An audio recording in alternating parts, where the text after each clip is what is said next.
I'm Alison, 27 years old, a graphic designer who once believed in true love. I trusted Tyler completely. Funny how 5 years of building something special can collapse in seconds. What hurts more than my boyfriend's betrayal, my best friend Jessica being the other woman? But I discovered their secret. It became my weapon. The look on their faces when I showed up at their romantic dinner with calm determination, priceless. Before I tell you how I destroyed their perfect relationship, drop like, subscribe, and let me know where you're watching from. Trust me, you'll want to see how this ends. I met Tyler during our junior year of college at a mutual friend's Halloween party. I almost didn't go that night. My costume wasn't coming together and I had a major project due the following week, but my roommate insisted saying getting out would clear my head. Little did I know that decision would change the next 5 years of my life. Tyler stood out immediately, tall with warm brown eyes and an infectious laugh. He was dressed as Vincent van Gogh, complete with a bandaged ear and a starry night painted on his t-shirt. As a graphic design major with a love for art history, I was instantly intrigued. "Nice Frida Kahlo," he said, noticing my flowered headband and dramatic eyebrows. We spent the entire night in a corner talking about everything from Renaissance painters to our favourite breakfast cereals. Our conversation flowed effortlessly, jumping from serious topics to silly ones. When he asked for my number at the end of the night, it felt like the most natural thing in the world. Our first date was at the campus art gallery. Tyler remembered every detail of our Halloween conversation, even bringing me a small sketchbook as a gift for when inspiration strikes, he said, with that smile that always made my heart skip. Over the next few months, our relationship blossomed. We discovered our shared love for travel, obscure documentaries, and trying foods from different cultures. Tyler was studying marketing and had big dreams of working for a creative agency. I loved his ambition and the way his eyes lit up when he talked about his future. By graduation, we were inseparable. When Tyler was offered a position at a prestigious marketing firm in the city, we decided to move in together. Our apartment was small, but perfect for us. We spent weekends hunting for quirky furniture at thrift shops and hanging my artwork on the walls. It truly felt like home. Tyler proved to be everything I thought a partner should be. He was supportive of my freelance design work, celebrating every small victory with me. When I landed my first agency position, he surprised me with a weekend getaway to celebrate. During my periods of self-doubt, he was my biggest cheerleader. When my father was hospitalized for 3 weeks, Tyler drove me to the hospital every day and brought dinner for my mother.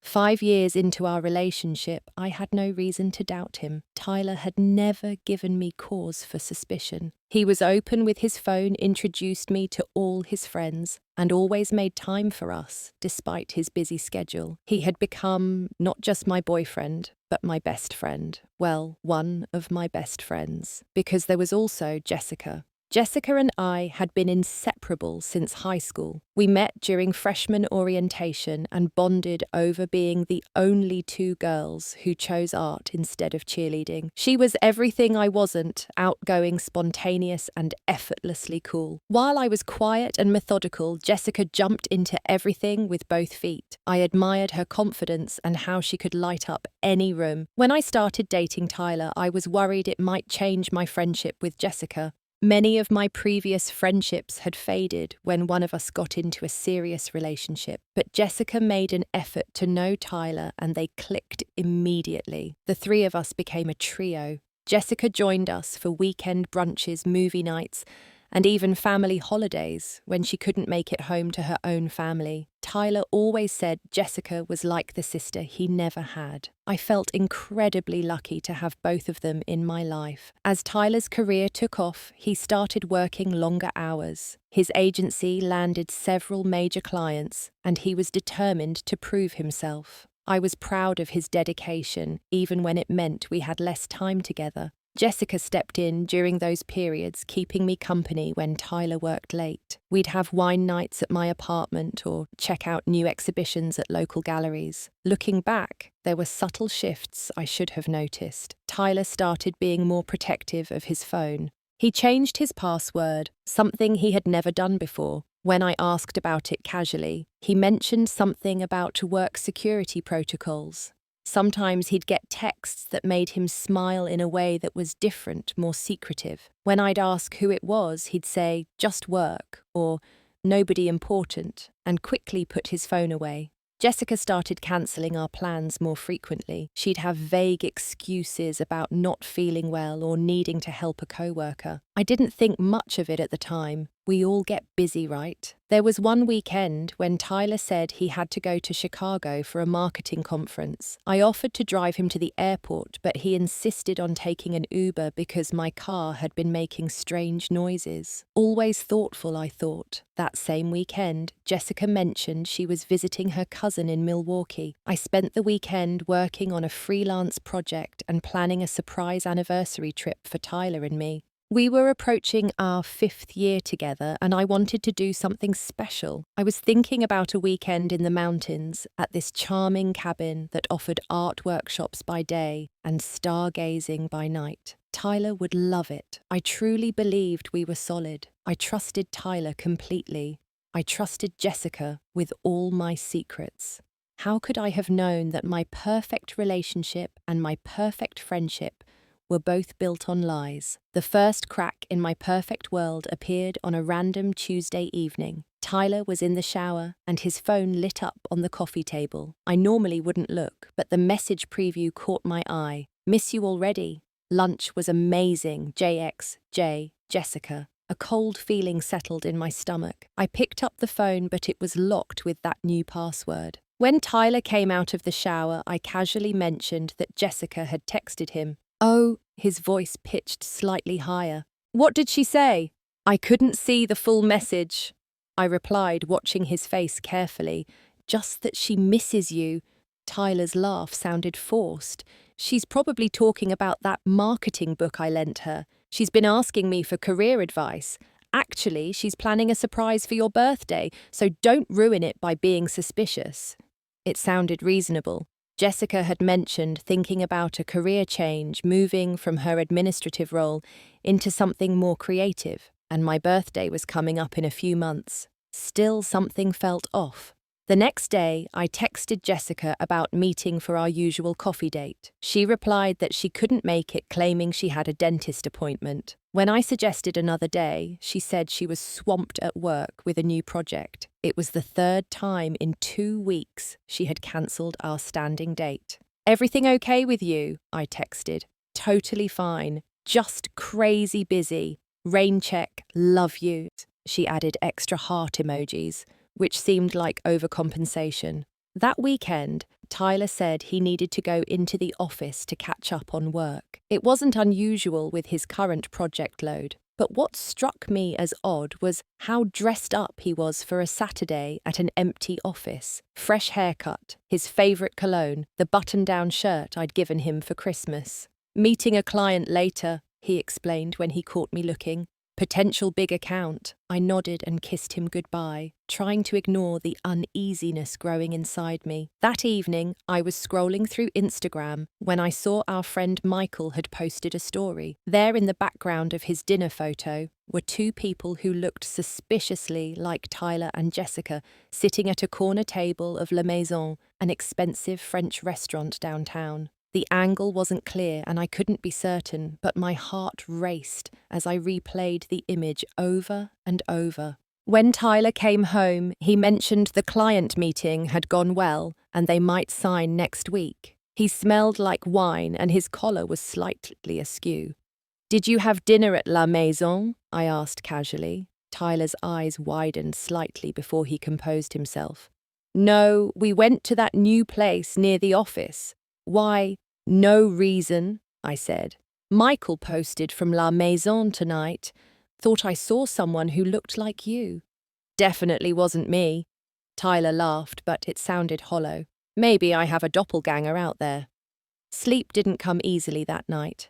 I lay awake listening to Tyler's breathing beside me, wondering if I was being paranoid or if my instincts were trying to tell me something.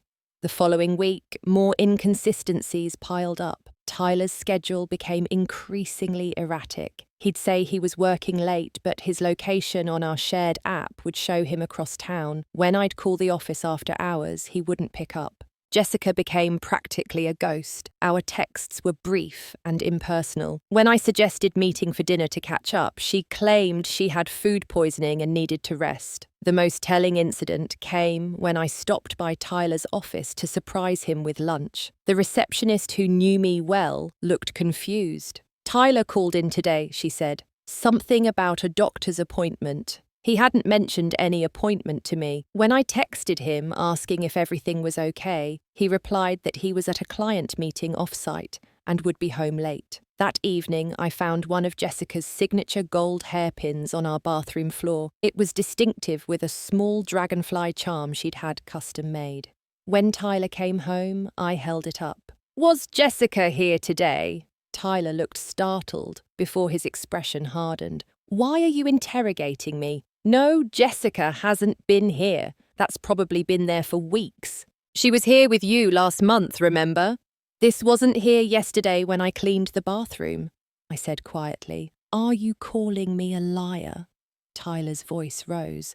"Maybe it fell out of your bag or something. Why are you so obsessed with tracking my every move lately? I'm working my ass off for our future, and all I get is suspicion." I felt sick. Was I losing my mind? Was I becoming one of those paranoid, controlling girlfriends? Tyler made me feel like I was the problem. That night, I texted Jessica. "Hey, did you stop by our apartment today?" 3 dots appeared, disappeared, then reappeared. Finally, "No, why would I been in bed all day with this stomach bug?" I stared at the hairpin in my palm, the dragonfly catching the light. Someone was lying to me. Maybe both of them were. The next morning, I ran into our neighbour, Mrs. Patel, in the elevator. She mentioned seeing your friend, the tall blonde girl, coming out of our apartment around lunchtime the previous day. "Such a nice girl," she said. "Always brings me those chocolate cookies when she visits." The knot in my stomach tightened. Jessica had definitely been in our apartment when both she and Tyler claimed she wasn't.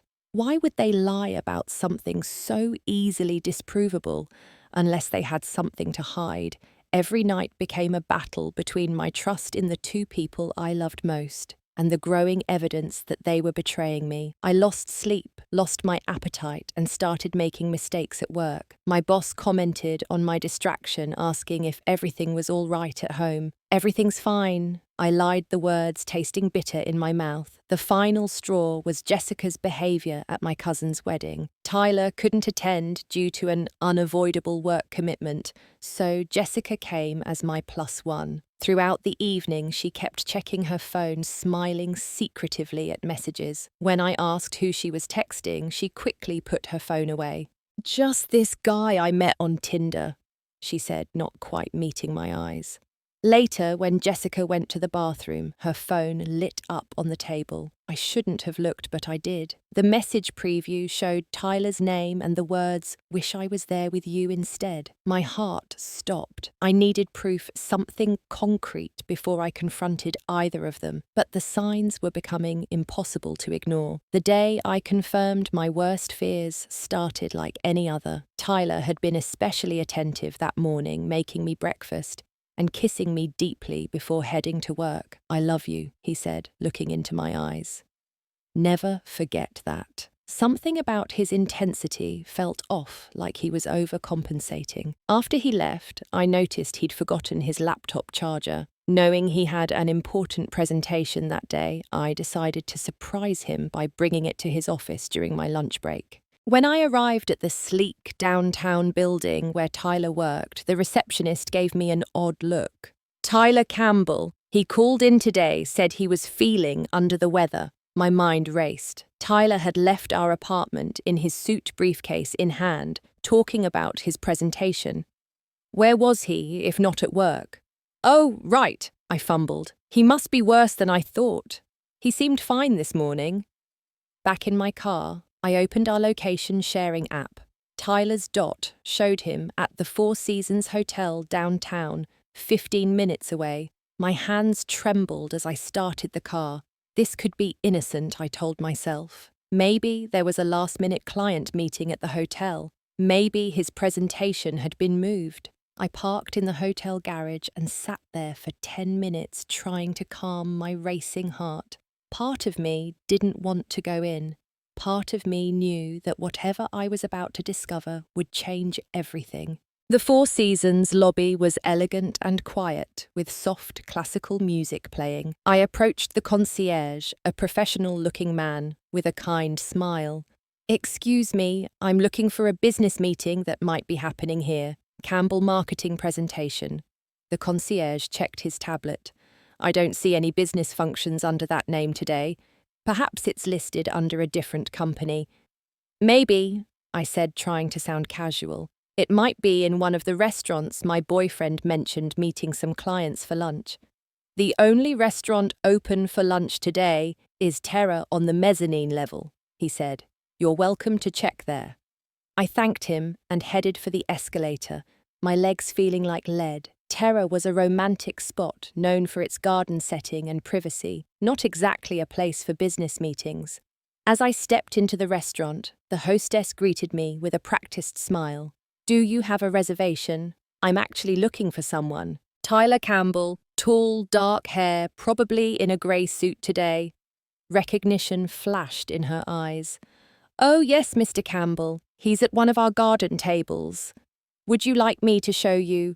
I nodded, unable to speak.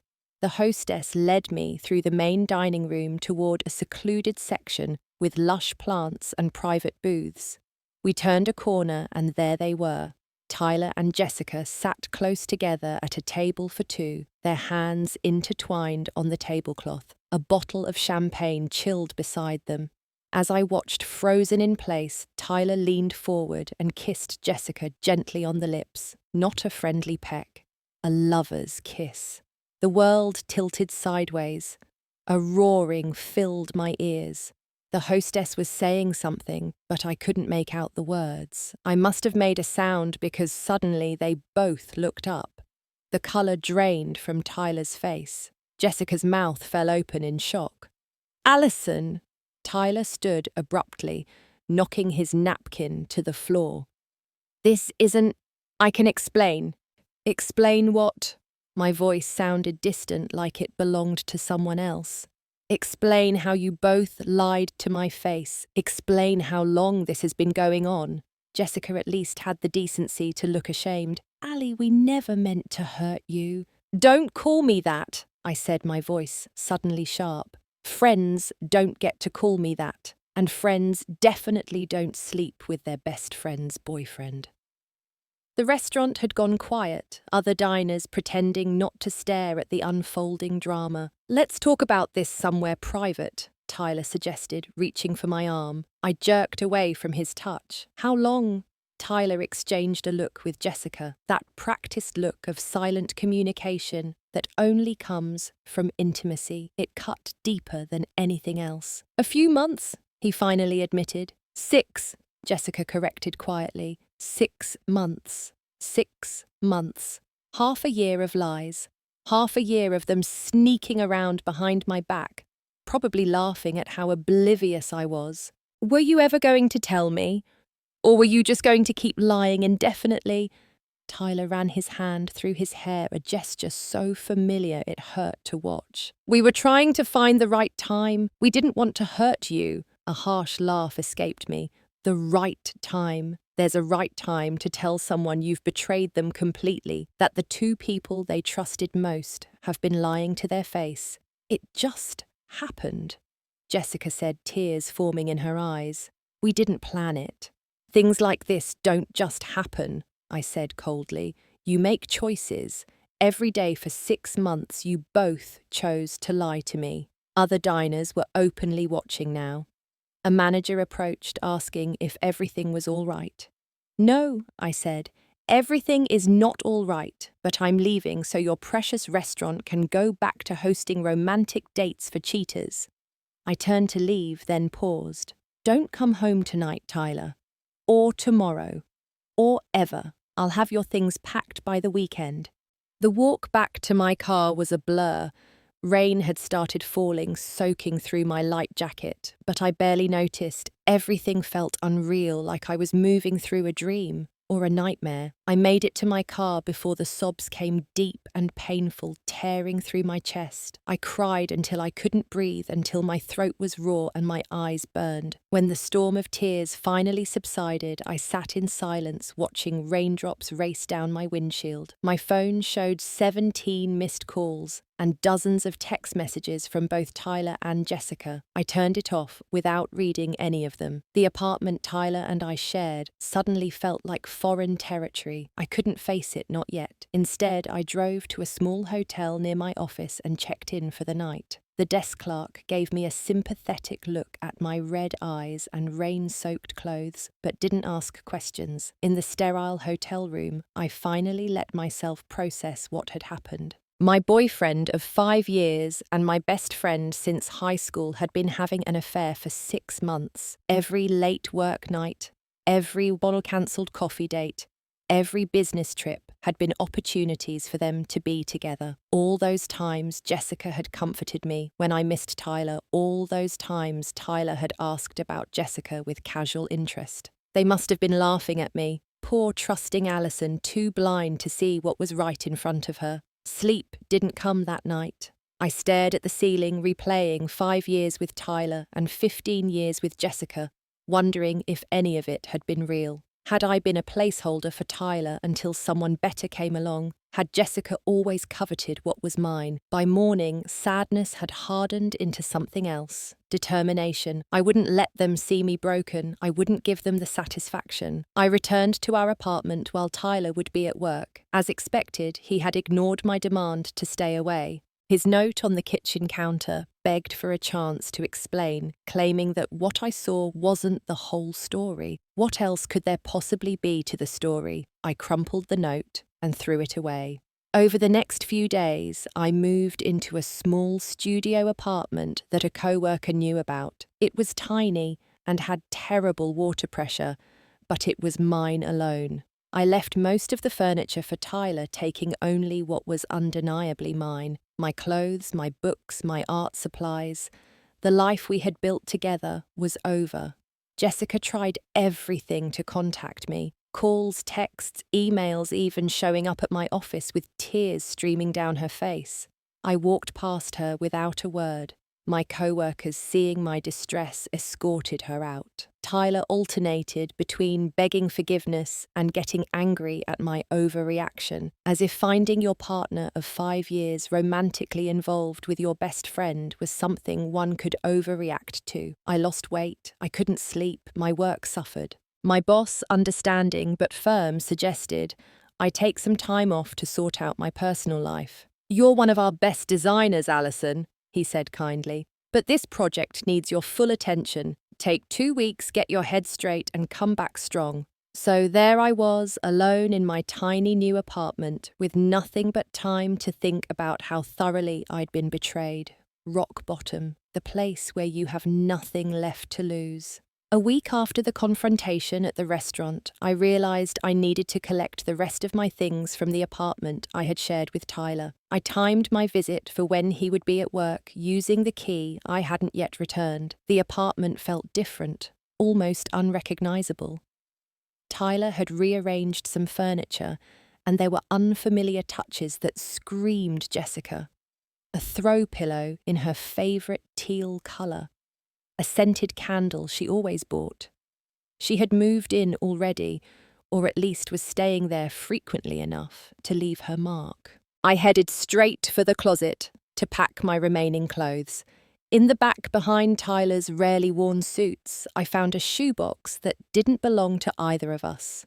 Curiosity got the better of me, and I pulled it out. Inside were dozens of handwritten notes and cards, all from Jessica to Tyler or vice versa. I picked one at random, dated almost a year ago, long before the 6 months they had claimed. Last night was worth the risk. Can't stop thinking about your hands on me. Same time next week, Jay. My hands trembled as I read more notes. Their affair hadn't been going on for 6 months. It had been nearly a year. They had been lying about the timeline too. Beneath the notes were photographs. Tyler and Jessica at a cabin by a lake I didn't recognize. Tyler and Jessica dressed up for what looked like a fancy date night. Selfies of them in bed together, clearly intimate. The timestamps showed some dating back 11 months. 11 months. They had been sneaking around behind my back for almost a year while I trusted them both implicitly. Digging deeper into the box, I found something that made my blood run cold. Financial statements from our joint savings account showing large withdrawals over the past year, money we had been saving for a house down payment. Tyler had been using our shared savings to fund his romance with Jessica. Hotel receipts from luxury properties, a receipt for the diamond bracelet I had noticed on Jessica's wrist recently, which she claimed was a gift from her parents, a reservation for a weekend getaway to Napa Valley, scheduled for what would have been our anniversary next month. Everything I thought I knew was a lie. As I continued searching the apartment, more betrayals came to light. In Tyler's desk drawer, I found a folder with printouts of emails between him and Jessica. One conversation particularly caught my eye. Jessica: "Don't you think Ali is getting suspicious? She asked me about cancelling our coffee dates." Tyler: "She trusts us completely. Besides, she's been so busy with her dad in the hospital, she barely notices when I'm gone." They had started their affair the week my father had his heart attack, when I was spending every available moment at the hospital. While I was worried about losing a parent, they were betraying me in the worst possible way. Another email revealed Jessica had been deliberately keeping me away from other friends. Told Ali that Megan said something nasty about her work, so she wouldn't want to go to the group dinner. That gives us Thursday night free. Megan had been a close friend from college. I had been hurt when I thought she criticised my designs and I had pulled away from her. Now I realised it was Jessica's manipulation isolating me so I would be more dependent on her and less likely to hear rumours about her and Tyler. The most stunning discovery came when I checked Tyler's work email, which was open on his laptop. There was a correspondence with a design firm in San Francisco, offering him a position that included potential collaboration opportunities for his partner with graphic design expertise. They had mentioned my portfolio specifically. Tyler had turned it down 4 months ago, claiming the timing wasn't right for us. I had been disappointed but trusted his judgment about our future. Now I understood that he hadn't wanted to move because it would separate him from Jessica. In the sent folder, I found emails Tyler had written to our mutual friends, making subtle comments that painted me as increasingly unstable and jealous. He was laying groundwork to make me look like the villain when the truth eventually came out. The final blow was finding a small velvet box tucked in the back of his sock drawer. Inside was an engagement ring, not for me, but clearly meant for Jessica based on the style. A note with the ring read, "For when the time is right. Love, T." They were planning a future together. They had been planning it for months, right under my nose. As I sat surrounded by evidence of their betrayal, something shifted inside me. The crushing sadness that had been my constant companion transformed into cold anger. I had been played for a fool by the two people I trusted most in the world. But now I had information, and information was power. I carefully photographed everything from the notes to the financial statements to the emails. I made copies of the key documents and put them in a secure folder on my cloud drive. Then, meticulously, I returned everything exactly as I had found it. They would never know I had discovered the full extent of their treachery. Not yet, anyway. Walking out of that apartment for the last time, I felt different, stronger. The naive, trusting Alison was gone. In her place was someone new, someone who would no longer be a victim. In the weeks following my discoveries, I began the slow process of putting my life back together. I returned to work, throwing myself into projects with renewed focus. My boss noticed the change. "Whatever you did during your time off, keep doing it," he said, reviewing my latest designs. "This is some of your best work." I didn't tell him that my inspiration was fueled by anger and determination rather than creativity, that every successful project felt like a small victory in a larger war. I was at my desk one afternoon when I overheard two colleagues discussing weekend plans. "Are you going to Tyler and Jessica's housewarming party?" one asked the other. "Yeah, feels weird though. Poor Alison. I can't believe they're flaunting their relationship so soon after everything. I heard they're celebrating their 1-year anniversary that night too. Pretty tasteless if you ask me." I pretended to be absorbed in my computer screen, but my mind was racing. 1-year anniversary, so they were finally admitting the truth about the timeline of their affair, and they were having a party to celebrate, inviting our mutual friends, turning our social circle against me. During my lunch break, I did some digging on social media. Sure enough, Jessica had posted about the upcoming celebration. "1 year with my soulmate and our new home. Can't wait to celebrate with friends this Saturday at Le Ciel. Special announcement to share. Le Ciel was the most exclusive restaurant in the city, with a 6-month waiting list for reservations. Tyler and I had always talked about going there for a special occasion, but we could never justify the expense or get a reservation." My hands shook slightly as I researched the restaurant. It was on the top floor of the Grand Hotel, offering panoramic city views and an unparalleled dining experience. The kind of place where people got encouraged. The special announcement they planned to share. The ring I had found. It all made sense now. I closed my browser and sat back in my chair. Should I just let them move on with their lives while I nursed my wounds in private? The old Alison would have. The new Alison wasn't so sure. That evening I called Emma, a college friend who had warned me about Jessica years ago. I had dismissed her concerns back then, choosing to believe the best about my friend. Now I needed an ally who understood what Jessica was capable of. "I've been waiting for your call," Emma said when she answered. "I heard about everything. I'm so sorry, Ali." Over dinner at a quiet cafe, I told Emma everything I had discovered. She listened without interruption, her expression growing increasingly outraged. "This isn't the first time she's done something like this," Emma finally said when I finished my story. "Remember Brian and Kate from our junior year?" I vaguely recalled a couple from our art history class. Didn't they break up over some misunderstanding? Jessica manufactured that misunderstanding, Emma explained. She wanted Brian for herself and systematically destroyed their relationship. She did the same thing to her roommate's sophomore year and her cousin's engagement. "Why didn't you tell me this before?" I asked, though I knew the answer. "I tried, remember, you said I was being dramatic and that Jessica would never hurt you. You two were too close." Emma shrugged. "I backed off because I didn't want to lose your friendship too." The pieces fell into place. Jessica had a pattern of taking what others had of coveting and then acquiring with no regard for the damage she caused. "They're having an anniversary party at Le Ciel on Saturday," I told Emma. "I think Tyler's going to propose." "Are you okay with that?" Emma asked gently.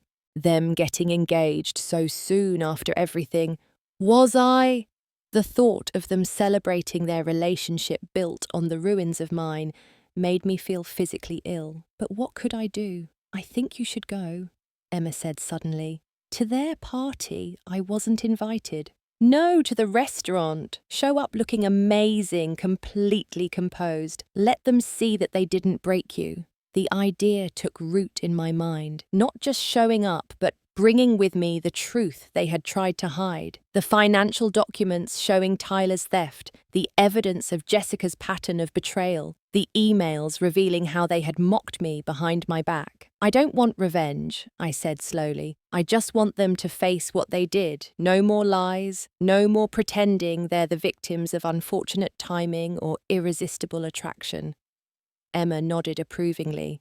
"That's not revenge, that's justice." The next day, I scheduled an appointment with a therapist who specialized in betrayal trauma. I needed to be sure my actions were coming from a healthy place, not just hurt and anger. Dr. Martinez listened as I outlined what had happened and what I was considering doing. It's natural to want the people who hurt you to acknowledge the pain they caused, she said. But I want to make sure your confrontation serves your healing, not just your anger. What's the difference? I asked. Revenge keeps you tied to the past and to the people who hurt you. It gives them power over your emotions and actions. Healthy confrontation is about reclaiming your own power and voice, then moving forward without them. I thought about her words carefully. I don't want to hurt them the way they hurt me. I just want the truth to be known. I want to stand up for myself in a way I haven't yet. Dr. Martinez nodded. Then be clear about your intentions. Say what you need to say, present the facts you have, then walk away. Don't get drawn into their drama or explanations. Make this about your closure, not their reaction. As Saturday approached, I prepared carefully. I chose a dress that made me feel confident, not one that would compete with Jessica or try to win Tyler back. I organized the evidence I had gathered, focusing on the facts rather than the emotional impact, and I rehearsed what I would say, keeping it brief and direct. The day before the confrontation, I had a moment of doubt. Was I making a mistake? Would showing up at their celebration just make me look bitter and vengeful? I called Emma for a reality check. Remember, you're not doing this to hurt them or win Tyler back, she reassured me. You're doing this for yourself, to stand in your truth. You've spent months being lied about and lied to. This is your chance to set the record straight. With that clarity, my resolve strengthened.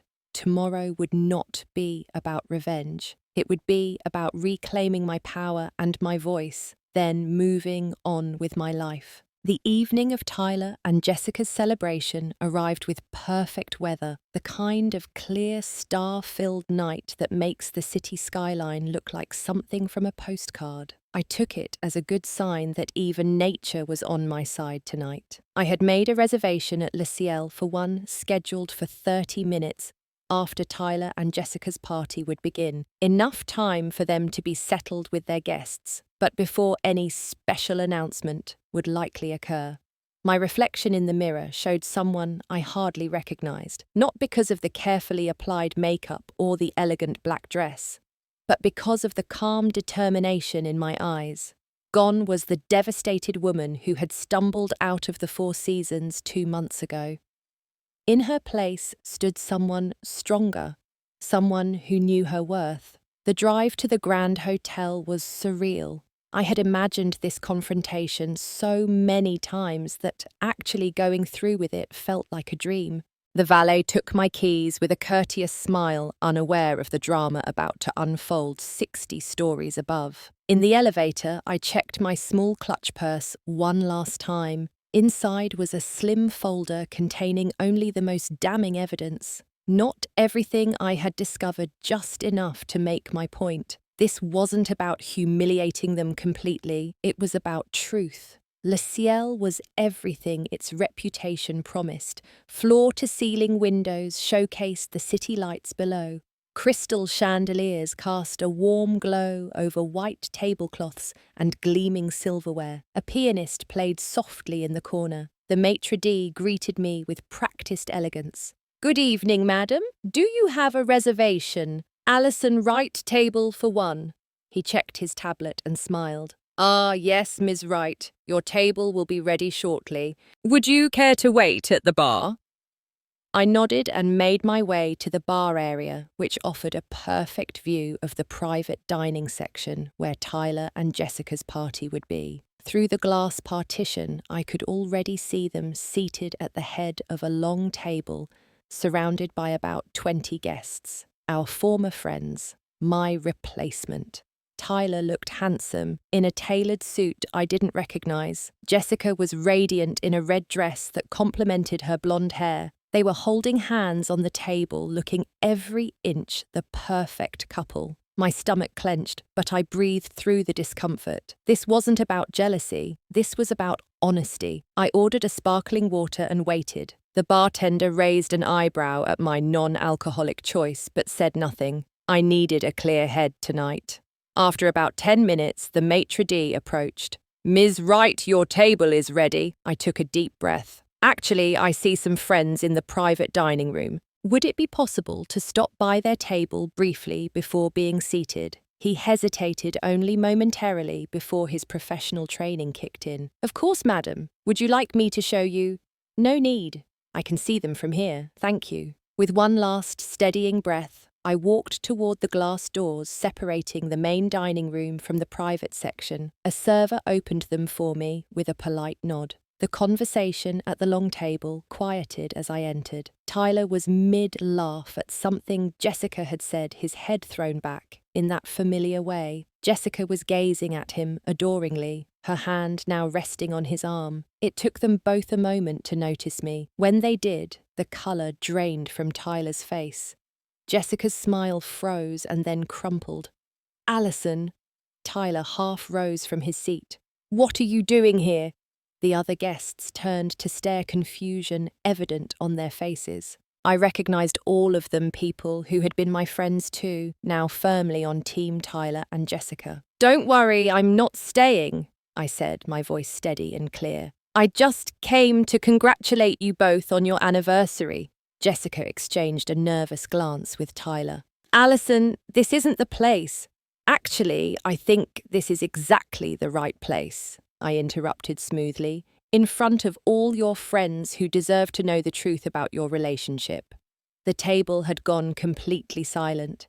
Even the server had paused, uncertain whether to proceed with pouring champagne. "Tyler and Jessica have told you they've been together for 1 year. I continued, looking around at the familiar faces. "What they haven't mentioned is that we were still very much together for most of that time. They didn't fall in love after we broke up. Their relationship began with betrayal." Tyler stood fully now. "Allison, you're making a scene. Can we talk about this privately, like the private conversations you two had about me for months, planning your future while lying to my face?"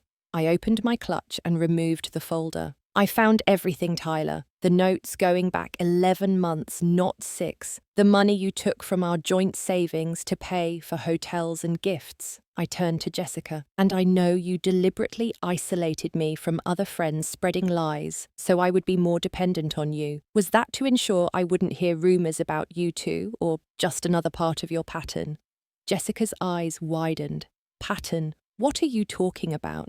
"Emma told me everything, about Brian and Kate, about your roommate, about your cousin's fiancé. This isn't the first relationship you've destroyed."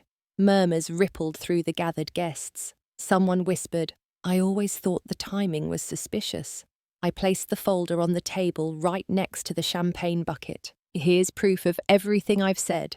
Bank statements, emails, hotel receipts from when you claimed to be on business trips, Tyler. Evidence of the gaslighting you both put me through." Tyler reached for the folder, but I placed my hand on it. "I have copies of everything. These are for your guests, so they can decide for themselves what kind of relationship deserves celebrating." Jessica was crying now, mascara tracking down her cheeks. "Allie, please. We made a terrible mistake, but we never meant to hurt you this way. That's the thing about betrayal, Jessica. The hurt isn't accidental. It's a direct consequence of your choices." I looked around at the shocked faces of our former friends. "I'm not here for revenge or to win anyone back. I just couldn't let you rewrite history and make yourselves the heroes of this story." I removed my hand from the folder and stepped back. "Congratulations on your special announcement. I'm sure the engagement will be everything you deserve." Tyler looked stunned. "How did you know about—" "I found the ring when I was collecting my things. Beautiful choice. Jessica always did prefer princess-cut diamonds." With that, I turned and walked toward the door, my head held high. Behind me, I could hear the rise of confused voices, questions being asked, the party atmosphere thoroughly disrupted. As the glass door closed behind me, I heard Tyler's voice rise in anger, likely directed at Jessica. Their perfect night was unraveling just like my life had 2 months ago. The maitre d' approached with concern. "Is everything all right, Ms. Wright? Would you still like your table?" I smiled, feeling lighter than I had in months. "Actually, I've lost my appetite. But thank you." Outside, the night air felt cleansing. I took a deep breath, letting it fill my lungs completely before slowly releasing it. Looking up at the stars, I felt a sense of closure wash over me. I had said what needed saying. I had stood in my truth. Now I could truly begin to move forward. As I waited for the valet to bring my car, my phone buzzed with a text from Emma. "How did it go?" I typed back. "Exactly as it needed to." The morning after my confrontation at Le Ciel dawned bright and clear. For the first time in months, I slept through the night without waking up from nightmares or anxiety. I felt an incredible sense of release, as if a weight had been lifted from my chest. My phone showed dozens of notifications, mostly from people who had been at the restaurant. Some expressed support, others asked for details. A few criticized me for causing a scene. I ignored them all. I hadn't confronted Tyler and Jessica for public approval or to win people back to my side. I had done it for myself, to reclaim my voice and my truth. Emma called just as I was making coffee. "The gossip mill is in overdrive," she reported. "Apparently, after you left, Tyler and Jessica got into a huge fight. He accused her of being careless with their evidence, letting you find it. She said if he hadn't been so obvious about the money, you never would have suspected anything." I stirred my coffee, surprised by how little their argument affected me. So they're fighting over who's to blame for getting caught, not about the actual betrayal. Exactly. Oh, and the engagement announcement never happened. Tyler supposedly told Jessica it wasn't the right time now, and she stormed out of the restaurant. I should have felt satisfaction at their relationship crumbling, but mostly I felt pity. They built their relationship on lies. That's a pretty shaky foundation. "Are you okay?" Emma asked, her tone softening. "I know last night couldn't have been easy. I'm better than okay," I realized as I said it. I feel like I can finally move forward. Over the next few weeks, my focus shifted entirely to rebuilding my life. I threw myself into work, taking on challenging projects that pushed my design skills. My boss was impressed enough to put me in charge of the company's biggest client campaign. "You've really stepped up, Alison," he told me during a meeting. "Whatever personal issues you were dealing with, you've clearly come out stronger." I began reconnecting with friends I had lost touch with, partly due to Jessica's manipulations and partly due to my own retreat. During the worst of the betrayal, Megan, the friend Jessica had lied about, welcomed me back with open arms. "I never believed you'd just drop me over a misunderstanding," she said when we met for lunch. "But Jessica was so convincing when she said you needed space from our friend group." I also focused on my physical well-being, joining a kickboxing class that helped channel my residual anger into something productive. The combination of exercise and community made a huge difference in my healing process. Dr. Martinez. My therapist noted my progress during our sessions. "You're doing the work of rebuilding your life rather than obsessing over what was taken from you," she observed. "That's real healing." I started a small support group for others who had experienced similar betrayals, finding that helping others process their pain accelerated my own healing. We met weekly at a local coffee shop, sharing stories and strategies for moving forward. 6 months after the confrontation at Le Ciel, my life looked completely different. My tiny studio had been replaced by a light-filled one-bedroom apartment that I had decorated exactly to my taste with no compromises. I had been promoted at work with a substantial raise that allowed me to rebuild my savings, and I had a circle of genuine friends who knew my whole story and still valued me. Then came the day I least expected. I was picking up groceries when I literally bumped carts with Tyler in the produce section. He looked terrible. His usually impeccable appearance was dishevelled with dark circles under his eyes and a wrinkled shirt. "Alison," he said, looking genuinely shocked to see me. Then, taking in my healthy appearance and confident stance, "You look great." "Thanks," I replied simply, preparing to move past him. "Wait!" He called, a note of desperation in his voice. "Can we talk, just for a minute?" Every instinct told me to keep walking, but curiosity won out. 1 minute. Tyler ran a hand through his unwashed hair. Jessica and I broke up. Right after that night at the restaurant, actually. We tried to make it work, but without the excitement of sneaking around, we realized we didn't really have much in common. I nodded, unsurprised. I'm sorry to hear that. And I was, in a way, not because I wanted them to be happy together, but because their breakup meant more pain for everyone involved. I made the biggest mistake of my life, Tyler continued, his voice breaking slightly. Losing you, I mean.